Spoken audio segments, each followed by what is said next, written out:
함께 마음을 모두어서 종려 주일 예배를 하나님께 드리겠습니다. 사랑이 많으신 하나님 감사합니다.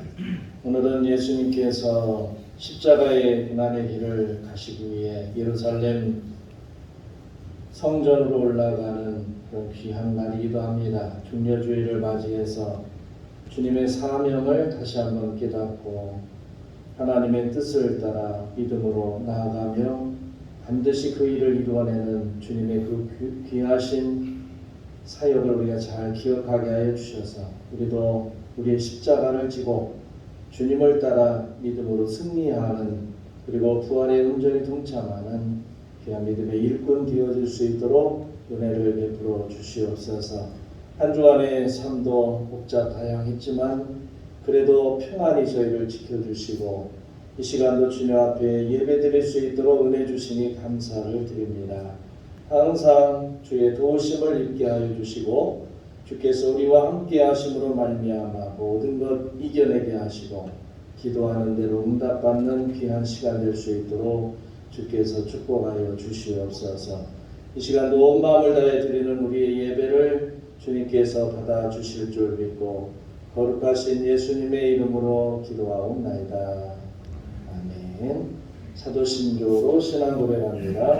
전능하사 천지를 만드신 하나님 아버지를 내가 믿사오며 그 외아들 우리 주 예수 그리스도를 믿사오니 이는 성령으로 잉태하사 중정녀 마리아에게 나시고 본디오 빌라도에게 고난을 받으사 십자가에 못 박혀 죽으시고 장사한 지 사흘 만에 죽은 자 가운데서 다시 살아나시며 하늘에 오르사 전능하신 하나님 우편에 앉아 계시다가 저리로서 산자와 죽은 자를 심판하러 오시리라. 성령을 믿사오며 거룩한 공예와 성도가 서로 교통하는 것과 죄를 사하여 주시는 것과 몸이 다시 사는 것과 영원히 사는 것을 믿사옵나이다. 아멘. 찬송가 141장 보겠습니다. 찬송가 141장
말씀은 마태복음 21장 1절에서 11절까지 보겠습니다. 마태복음 21장 1절에서 11절 말씀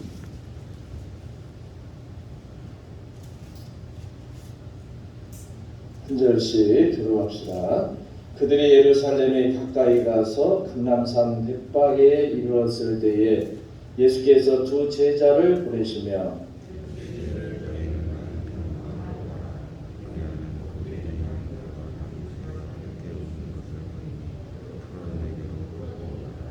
만일 누가 무슨 말을 하거든 주가 쓰시겠다 하라. 그리하면 즉시 보내리라 하시니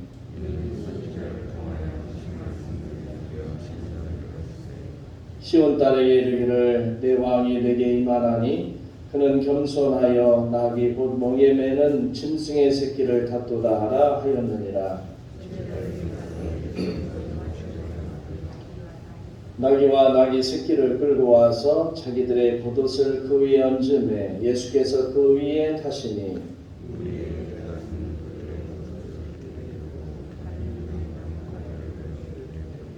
앞에서 가고 뒤에서 따르는 무리가 소리 높여 이르되 호산나 다윗의 자손이여 찬송하리로다. 주의 이름으로 오시는 이여 가장 높은 곳에서 호산나 하더라.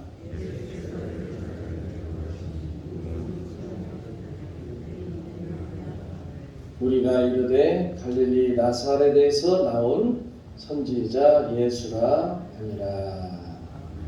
아멘. 할렐루야. 서로 인사하겠습니다. 주님의 이름으로 사랑합니다. 오늘은 예수님께서 십자가를 앞두시고 나귀를 타고 이 예루살렘 성으로 입성하는 그런 종려주일입니다.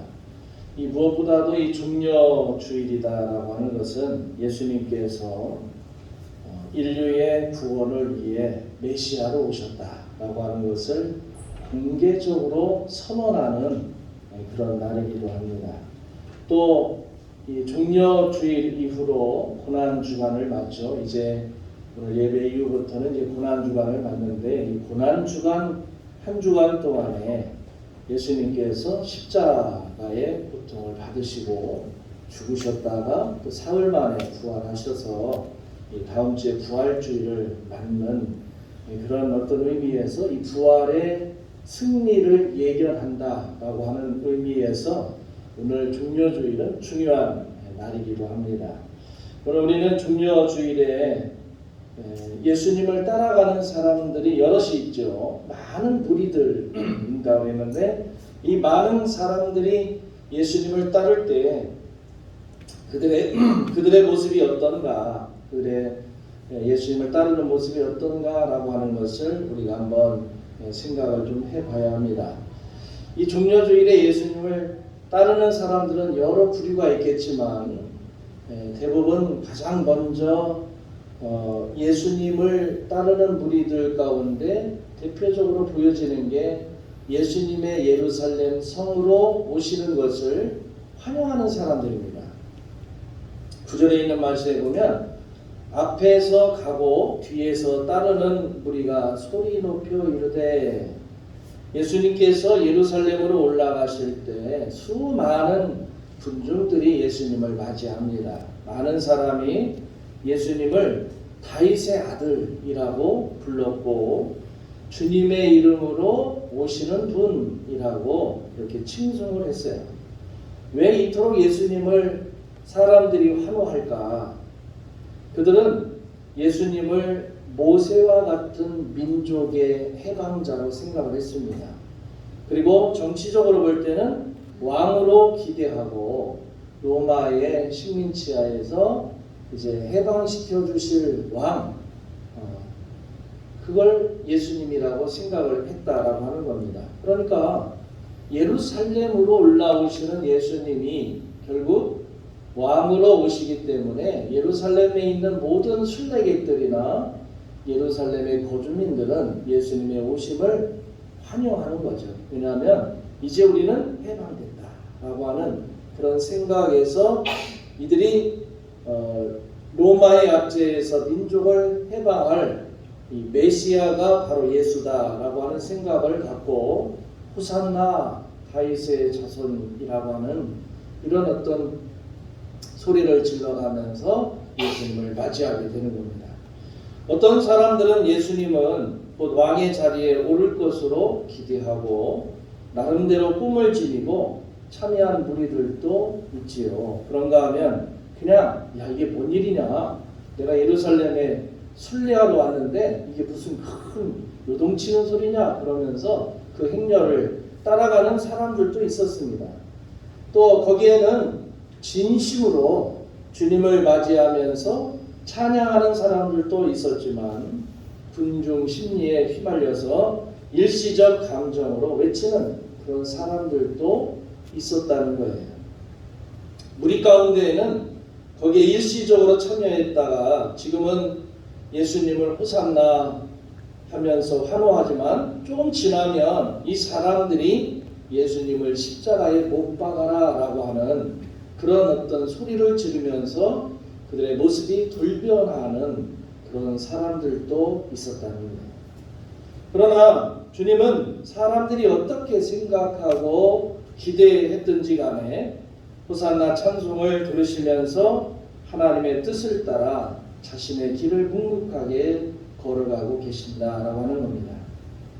그들의 상황을, 그들의 생각을, 그들의 마음을 다 아시면서도 그들을 그냥 받아주시는 그런 모습이에요. 며칠 후에 십자가 처형을 당하실 것을 아시면서도 다만 그들 죄인의 죄값을 대신 치루어서 구원을 주시려는 뜨거운 사랑으로 예루살렘에 예수님께서 올라가셨다라고 하는 겁니다. 사실 왕으로서 수도 예루살렘에 올라간다 그러면 나귀를 타지는 않죠. 말을 타거나 아주 휘황찬란한 모습으로 올라갈 겁니다. 그러나 오늘 예수님께서는 그런 기쁨의 행진이 아닙니다. 인류의 구원이라고 하는 대역사를 이루기 위해서 십자가를 지시기 위해서 고난과 가시받기를 시작하는 행렬이었다라고 하는 겁니다. 그래서 어린 나귀, 사실은 멍에를 아직 메어보지 못한 어린 나귀를 예수님께서 타고 올라가시는 거죠.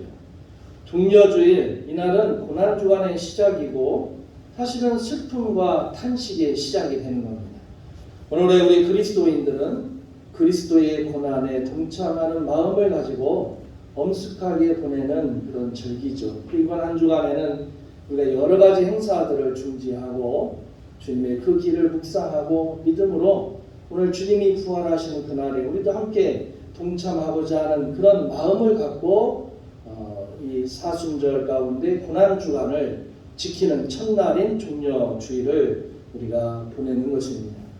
믿고 영접하는 자에게 주시는 하나님의 자녀의 권세를 갖고 살아가면서 주님의 십자가를 우리도 지고 그 주님을 따라가는 결단이 바로 오늘 이 시간 예배를 통해서 있어야 될 줄로 믿습니다. 이렇게 예수님을 환호하는 사람들 가운데 진짜 예수님을 믿고 따르는 사람, 정치적 메시아로 보는 사람, 그냥 얼떨결에 따라가는 사람들, 그리고 소문 듣고 소리 지르는 사람, 많은 사람들이 환호하고 있지만 또 다른 부류 가운데는 예수님을 죽이려고 하는 사람들도 있었다는 거예요. 종려주일에 나타나는 또 다른 하나의 행렬이 있었는데 눈에는 크게 드러나지는 않아요. 하지만 예수님을 시기하고 모함하고 죽이려고 하는 그런 종교 지도자들이 있었다라고 하는 겁니다. 10절에 보면 예수께서 예루살렘에 들어가시니 온 성이 소동하여 이르되 이는 누구냐 하거늘. 예수님이 예루살렘에 올라가셨을 때 소동이 일어났다 그랬습니다. 당시에 전통과 관습에 젖어 사는 관념, 관습적인 이 종교 지도자들에게 예수님은 미움의 대상이죠. 왜냐? 예수님은 성전에서 매매하는 자들의 상을 뒤엎고 그들을 내쫓습니다. 자신은 하나님의 아들이요 자신이 하는 일은 하나님의 일이라고 할 때 당시의 대제사장이나 종교 지도자들은 자신들의 고정관념과 전통에 도전한다고, 그리고 예수님을 못마땅하게 여겼고 결국 그들은 예수님을 죽이려고 하는 음모를 꾸몄다는 거예요.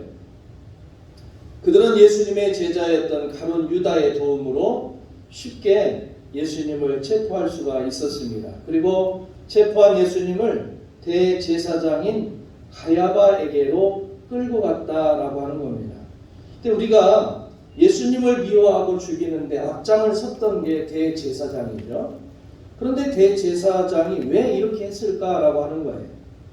구약 성경 율법에 따르면 대제사장은 한 번 부름받으면 죽을 때까지 그 직분을 유지합니다. 죽을 때까지. 그런데 로마가 이스라엘을 점령한 후에 대제사장직을 임명직으로 바꿨어요. 그러니까 로마 황제가 대제사장을 임명을 합니다.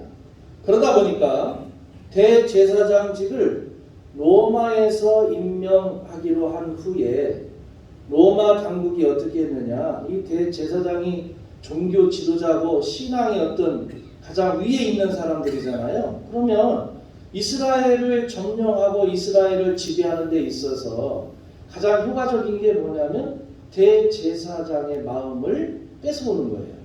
그래서 임명직으로 바꾼 겁니다. 임명직이라는 건 로마가 이게 마음에 안 든다 그러면 대제사장의 직을 파직할 수가 있는 거예요.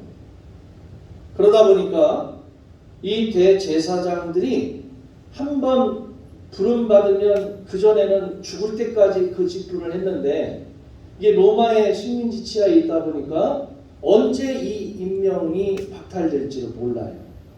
그러다 보니까 로마에 아부할 수밖에 없었다라고 하는 거예요. 로마의 지배를 받은 이 팔레스타인 지역의 대제사장이 하나님의 마음에 드는 일을 하기보다는 오히려 로마의 비율을 맞추면서 충성할 수밖에 없는 그런 세상적 분위기가 조성되었다라고 하는 겁니다. 이런 교권에 사로잡힌 종교 지도자들은 예수님이 자신의 자리를 위협한다고 생각한 거예요. 또 예수님이 성전에서 돈을 바꾸고 이권을 챙기려는 상인들의 상을 뒤엎고 내쫓으니까 거기서 이득을 보고 기생하면서 살던 이 종교 지도자들은 예수님이 너무 못마땅한 겁니다. 여러분, 실제로 이스라엘의 3대 절기에 예루살렘의 성지 순례객들이 보통 모이면 250만 명이 모인대요. 예수님 당시에 250만 명. 그리고 하나님 앞에 드려지는 제물이 10명당 한 마리꼴이니까 25만 마리가 이 성전에서 매매가 되는 거예요. 여러분 생각해 보세요. 양과 염소와 비둘기와 소와 이런 어떤 하나님 앞에 번제와 또는 화목제, 속죄제 이렇게 드려지는 제물의 양이 25만 마리가 이 절기에 거래가 된다 그러면 거기에서 나오는 이득금이 얼마나 되겠어요? 굉장한 거죠. 어마어마한 겁니다.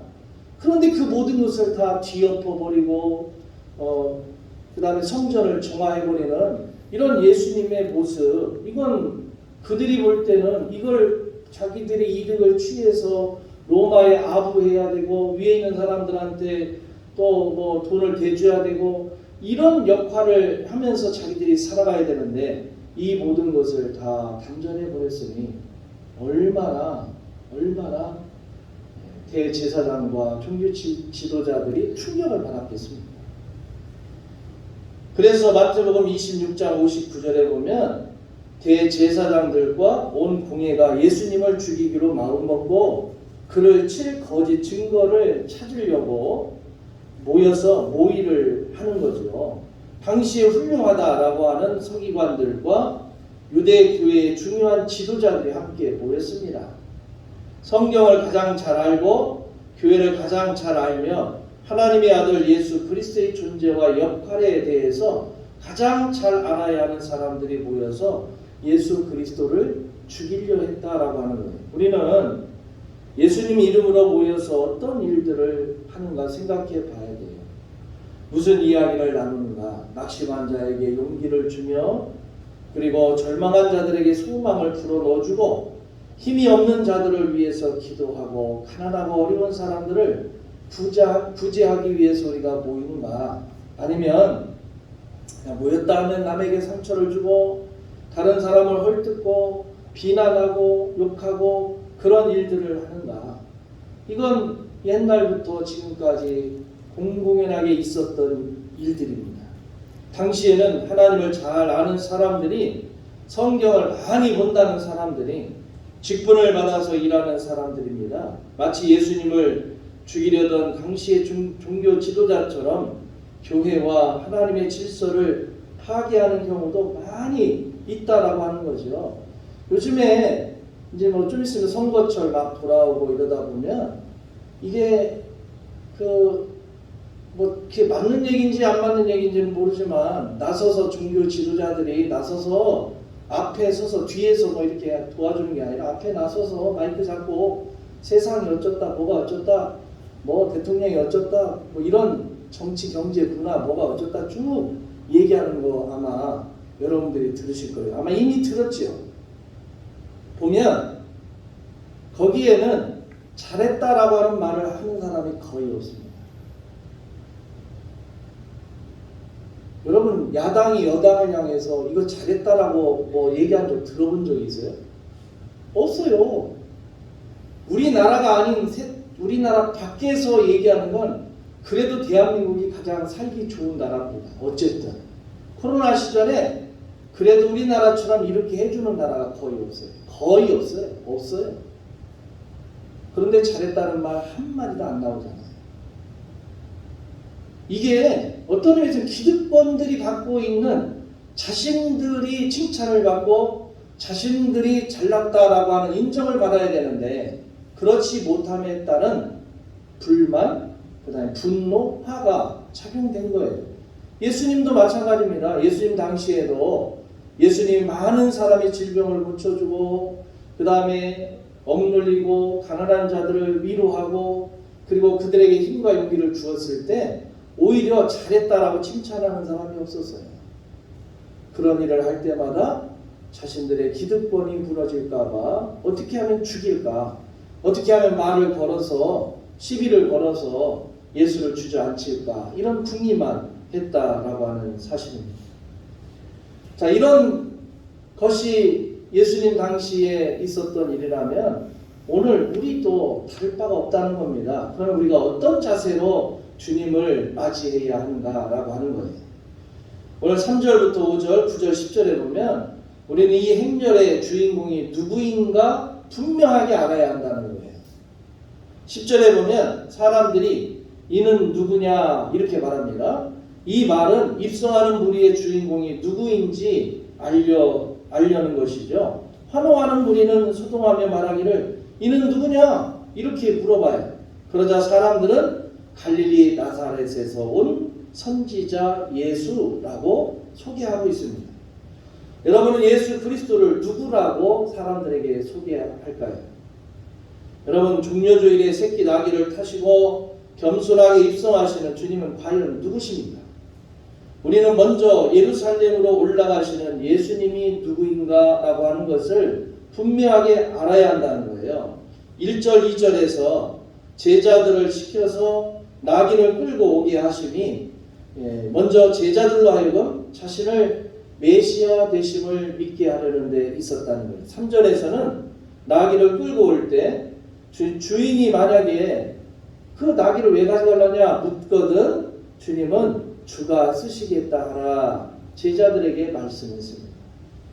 예수님은 자신이 주가 되심을 그리스도 메시아가 되심을 말씀하시는 거예요. 4절부터 5절에 보면 선지자로 하신 말씀을 이루려 함이라 그랬어요. 이것은 선지자로 하신 말씀을 이루려 하심이라 하였는데 이 말씀은 이사야 62장 11절에 있는 말씀을 인용해서 예수님 자신이 이미 구약에서 말씀하신 메시아라고 하는 사실을 더욱 확실하게 나타내고 평화와 겸손의 상징인 나귀 새끼를 타고 입성하심으로써 예수님은 정치적 메시아가 아니라 평화와 겸손의 왕이심을 선언한 겁니다.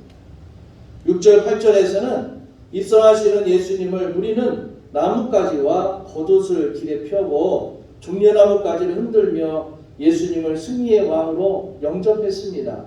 9절에서는 호산나라는 찬송을 부르므로 이 호산나 하는 말은 지금 구원하소서라고 하는 뜻이죠. 이것은 왕으로 오시는 메시아에 대한 감격의 호칭입니다. 10절 11절에 보면 도대체 그렇게 열렬한 환영을 받고 예루살렘에 들어온 사람이 누구냐며 소동이 일어났다는 거예요. 많은 군중이 소동하면서 제기한 질문은 이는 누구냐? 예수가 도대체 누구냐? 이겁니다. 이 질문에 대한 대답은 갈릴리 나사렛에서 나온 선지자 예수 이렇게 표현했어요. 오늘날도 많은 사람이 이는 누구냐라고 하는 질문을 예수님의 이름 앞에 제기합니다. 나는 예수 그리스도를 누구라고 어떻게 소개하고 있는가? 다만 바라기는 예루살렘에 입성하시는 예수님을 정치적으로 혹은 자신들의 이해관계를 따라서 호산나 하지 말고 구세주로서의 호산나를 고백해야 한다는 거예요. 여러분, 지금도 교회가 이 부분에 있어서 많은 사람들이 이 교회를 이용하고 있다는 겁니다. 뭐냐면 예수님을 믿는 목적이 정말 나의 구주를 믿고 그분을 위해서 살아가는 것이 아니라 교회를 통해서 뭔가 이득을 얻고 뭔가 유용한 것을 갖기 위한 방편으로 삼는 사람들도 많다는 거예요. 신앙과 믿음의 관계가 아니라 자신의 이득과 자신의 어떤 유용함 여기에 따라서 교회를 이용하는 사람이 많죠. 대표적으로 정치인들이 그래요. 이 교회 저 교회 등록을 다 해놓습니다. 큰 교회는 다 등록을 해놔요. 그래서 목사님한테 얘기하고 소개하고 그런 경우가 다반사예요. 여러분, 예수님은 예루살렘으로 입성을 하실 때 하나님의 아들로 범죄한 인류의 구원자로 오시는 거예요.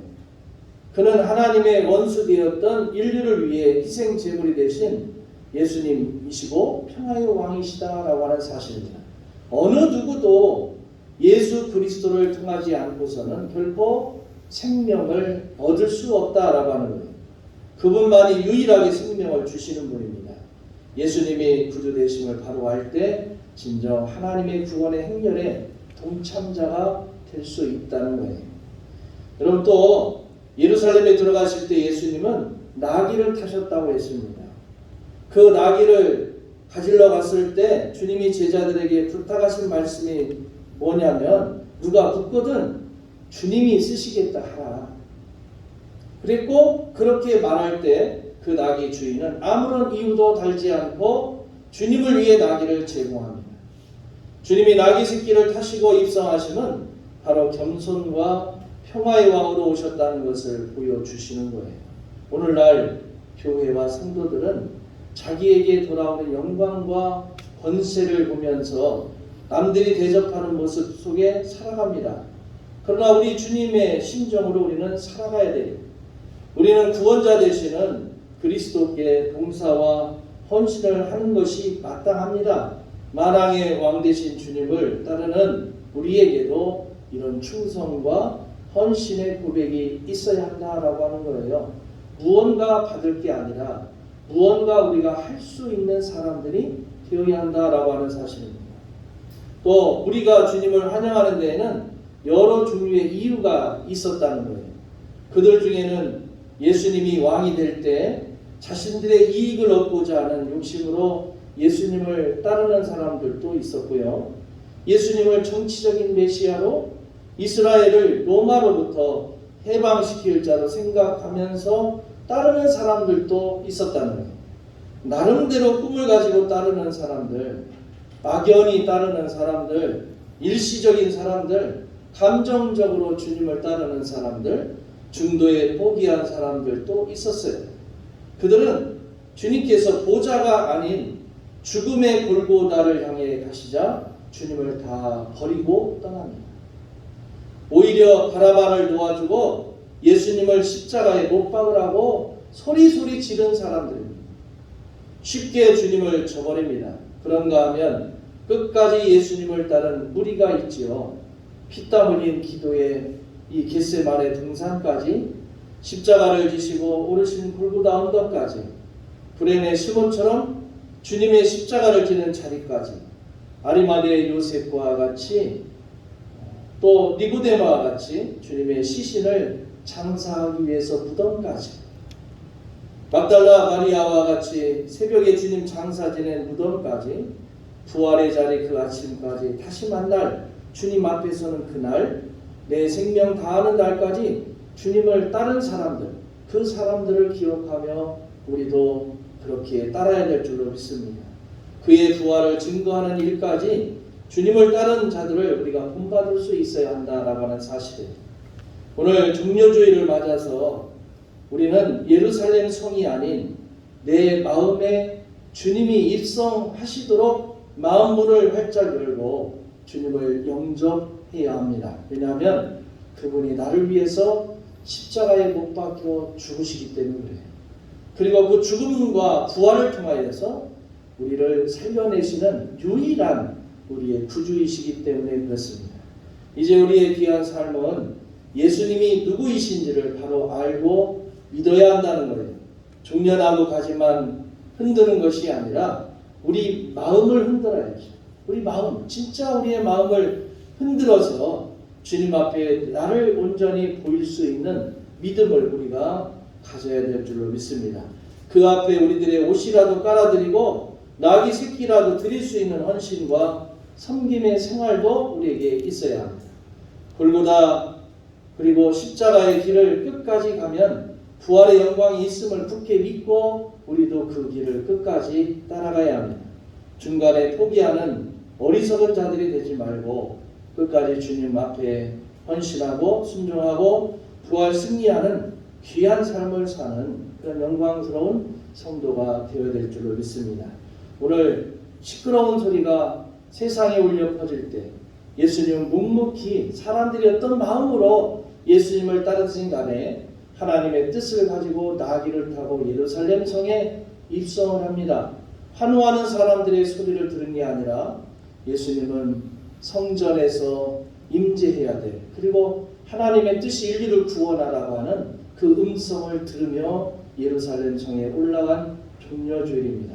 우리도 세상의 소리, 시끄러운 소리가 많은 이때에 여러분들 마음의 문을 열고 하나님의 말씀을 잘 듣고 그 말씀을 따라 여러분도 예수님처럼 자기 십자가를 지고 하나님의 놀라운 그런 어떤 일들을 이루어낼 수 있는 축복의 일꾼들이 다 되어지시기를 주의 이름으로 축원합니다. 기도하겠습니다. 사랑 많으신 하나님 감사합니다. 오늘도 우리와 함께 하시는 주님, 우리를 늘 믿음 가운데 승리케 해주시고 예수님이 하나님의 뜻에 따라 예루살렘 성에 입성하시는 것처럼 오늘 우리들도 주의 말씀을 따라 하나님의 뜻을 이뤄내는 주님의 귀한 일꾼 되어지도록 은혜 주시옵소서. 예수님의 이름으로 기도하옵나이다. 아멘. 찬송가 216장 부르면서 준비하려는 하나님 드립니다. 216장입니다.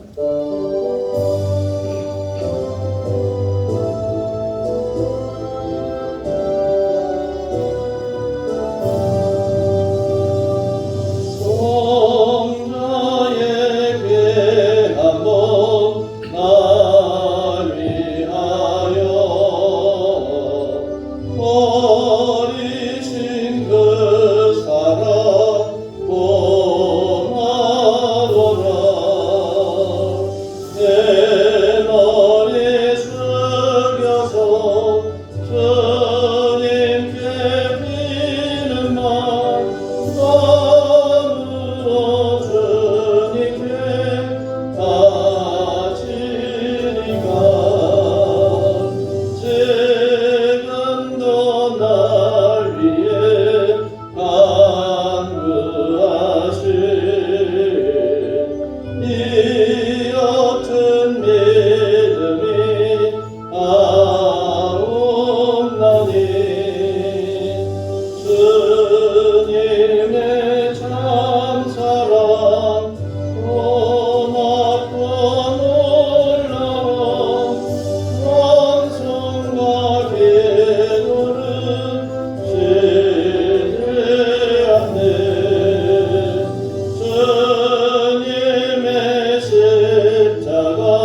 슬프나 즐거우나 내 맘을 온전히 주님께 바쳐서 주님만 위하여 늘 살겠네.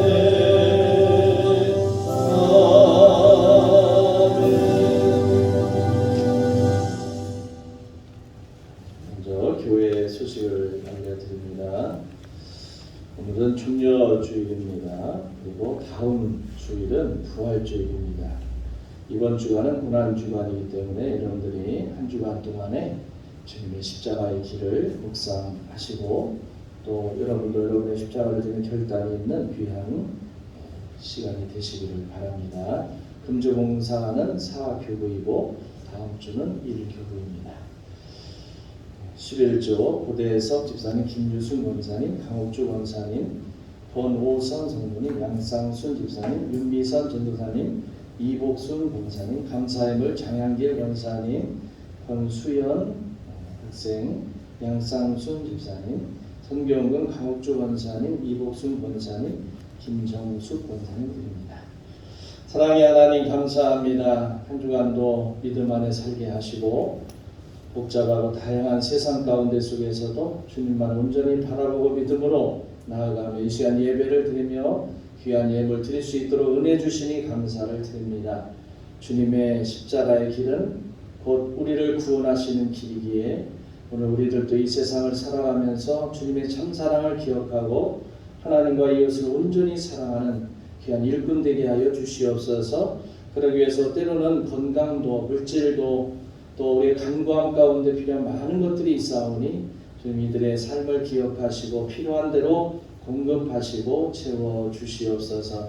지금은 우리 주 예수 그리스도의 은혜와 아버지 하나님의 무한하신 사랑하심과 성령님의 감화 교통 기름 부으심의 역사가 믿음 안에서 주님의 그 귀한 뜻을 이루기 위해서 묵묵히 주변의 환경이 어떻든지 간에 믿음으로 나가는 주님의 그 길을 본받으며 오늘 우리들도 고난에 주님을 기억하며 부활의 승리에 함께 참여하고자 하는 주의 모든 성도님들 앞길 위해 지금부터 영원토록 함께 하시기를 간절히 축원하옵나이다.